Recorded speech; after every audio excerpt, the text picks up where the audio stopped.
Hoje você vai aprender a desenvolver o próprio aplicativo para transformar fotos simples de produtos em imagens profissionais para catálogo, tudo de forma gratuita e automática. Para começar, acesse as ferramentas e selecione a opção Canvas. Aqui você pode escolher o modelo de processamento, use a opção Flash para algo mais rápido, ou se você tiver o plano Pro, pode selecionar o modelo de raciocínio mais avançado para obter ainda mais precisão. Agora, o segredo está no comando. Copie todo o texto do prompt que eu disponibilizei e cole diretamente no chat do Gemini. Assim que você der o enter, a inteligência artificial vai começar a programar e estruturar o seu aplicativo. É só aguardar alguns instantes enquanto ele carrega as configurações.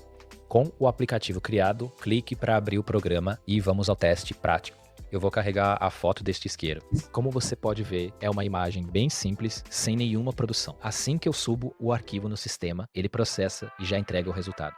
A qualidade é excelente e a imagem já está pronta para ser usada em um site de vendas. O sistema também permite trabalhar com várias imagens ao mesmo tempo. Eu vou carregar mais fotos aqui para você ver. Se por acaso você selecionar algum arquivo a mais, não tem problema, é só fechar e manter apenas as que deseja transformar. Ao processar, o aplicativo gera as versões profissionais e você tem a opção de fazer o download de cada imagem individualmente ou de todas juntas de uma só vez. Um detalhe importante, às vezes, na primeira tentativa, o sistema pode fazer alguma alteração estranha em um detalhe do produto, como aconteceu agora com o controle remoto. Mas não se preocupe, o processo é dinâmico e basta gerar novamente para obter um ajuste melhor.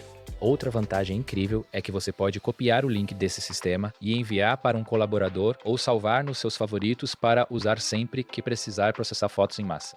Quando alguém acessa pelo link, o sistema pode exibir um aviso dizendo que foi criado por outra pessoa, basta clicar em continuar. A pessoa terá acesso apenas à interface do aplicativo para carregar as fotos e gerar os resultados. Para testar o link compartilhado, vou carregar novamente aquela foto do controle que não tinha ficado perfeita. Veja que, agora, fora do ambiente de criação, o resultado ficou muito superior. A imagem foi ajustada corretamente, ficou bonita e com um aspecto totalmente profissional. Viu como é fácil criar sua própria ferramenta de edição? Se esse tutorial foi útil para você, não esqueça de deixar o seu like e seguir o canal. Isso ajuda muito a continuarmos criando conteúdos que facilitam o seu dia a dia.